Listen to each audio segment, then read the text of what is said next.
عليكم ورحمة الله وبركاته. بسم الله والحمد لله والصلاة والسلام على أشرف رسول الله وعلى آله وصحبه الفائزين برضا الله أما بعد. ആദരണീയരായ വിധികർത്താക്കൾ, എൻ്റെ ശബ്ദം ശ്രവിക്കുന്ന പ്രിയ കൂട്ടുകാരെ, മൈഗ്രേറ്റ് ചെയ്യപ്പെടുന്ന വിദ്യാർത്ഥിത്വം, പ്രതികൾ ആര് എന്ന ഒരു വിഷയത്തെ അധികരിച്ച് സംസാരിക്കാനാണ് ഞാൻ ആഗ്രഹിക്കുന്നത്. ഏതൊരു മനുഷ്യന്റെയും ഏതൊരു വിദ്യാർത്ഥിയുടെയും ഏറ്റവും വലിയ അഭിലാഷമാണ് ഉന്നത പഠനം ലഭിക്കുക എന്നുള്ളത്. അതുവഴി ജീവിതത്തിൽ ഒരു ഉന്നതിയിലേക്ക് കടക്കുക എന്നുള്ളത് ഏതൊരു വിദ്യാർത്ഥിയുടെയും ആഗ്രഹമാണ്. ഇതിനായി രാജ്യത്ത് ഉന്നത പഠനം ലഭിക്കാതെ മറ്റു രാജ്യങ്ങളിൽ പോയി അഭയം പ്രാപിക്കുന്ന വിദ്യാർത്ഥികളുടെ കണക്കുകൾ സർവകാല റെക്കോർഡിലേക്കാണ് രാജ്യത്ത് കടന്നുപോയി കൊണ്ടിരിക്കുന്നത് എന്ന് നാം അറിയേണ്ടതുണ്ട്.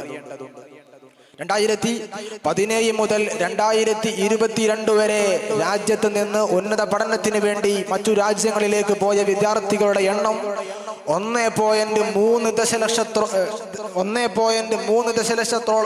ദശലക്ഷത്തോളമാണ് എന്ന് പുതിയ കണക്കുകൾ സൂചിപ്പിക്കുകയാണ്. 2023 സെപ്റ്റംബറിൽ പുറത്തുവിട്ട പുതിയ കണക്കാണ്.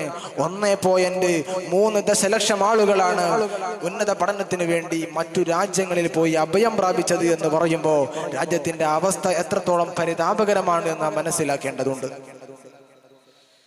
2022 അത്രയും വിദ്യാർത്ഥികൾ വിദേശത്ത് പഠിക്കുന്നതായി കേന്ദ്ര വിദ്യാഭ്യാസ സഹമന്ത്രിയായ സുഭാഷ് താജ്യ സഭയെ അറിയിച്ചു എന്ന് പത്രമാധ്യമങ്ങളിലൂടെ നമുക്ക് കാണാൻ സാധിച്ചതാണ്. പുതിയ കണക്കു പ്രകാരം 79ഓളം രാജ്യങ്ങളിലാണ് ഉന്നത വിദ്യാഭ്യാസത്തിന് വേണ്ടി രാജ്യത്തെ വിദ്യാർത്ഥികൾ പോയത് എന്നാണ് പുതിയ കണക്ക് പറയുന്നത്. എന്തുകൊണ്ടാണ് ഇത്രമാത്രം വിദ്യാർത്ഥികൾ മറു രാജ്യത്തേക്ക് ഉന്നത വിദ്യാഭ്യാസം തേടി പോകുന്നത് എന്ന് മനസ്സിലാക്കുമ്പോൾ, നാം പഠിച്ചു നോക്കുമ്പോൾ എന്താണ് മികച്ച തൊഴിലവസരം മറ്റു രാജ്യങ്ങളിൽ ലഭിക്കുന്നു.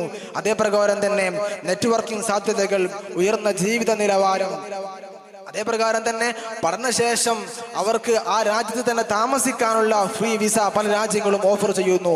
ഇതൊക്കെയാണ് ഒരുപാട് ഓഫറുകൾ അവർക്ക് ലഭിച്ചത് കൊണ്ടാണ് മറ്റു രാജ്യങ്ങളിലേക്ക് ഉന്നത പഠനത്തിന് വേണ്ടി അവർ പോകുന്നത് നമുക്ക് മനസ്സിലാക്കാൻ സാധിക്കും. അവരെങ്ങനെയാണ് മറ്റു രാജ്യങ്ങളിലേക്ക് പോകുന്ന വിദ്യാർത്ഥികൾ എങ്ങനെയാണ് അവരുടെ വിദ്യാഭ്യാസത്തിന്റെ ചെലവുകൾ കണ്ടെത്തുന്നത്?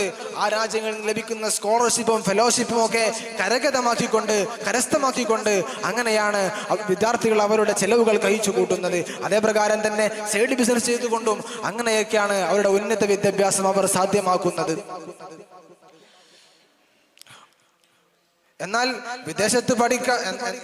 എന്നാൽ നാം മനസ്സിലാക്കേണ്ടത്, വിദേശത്ത് പഠിക്കുന്ന വിദ്യാർത്ഥികളുടെ ചിലവ് എത്രത്തോളമാണ് എന്ന് നമ്മുടെ രാജ്യത്തിന് ഇപ്പോഴും ബോധ്യമില്ല എന്ന് നാം മനസ്സിലാക്കേണ്ടതുണ്ട്. വിദേശ പഠനത്തിന് പോകുന്നവരുടെ ആദ്യ choice US, Canada, UAE, Australia പോലത്തെ രാജ്യങ്ങളാണ്.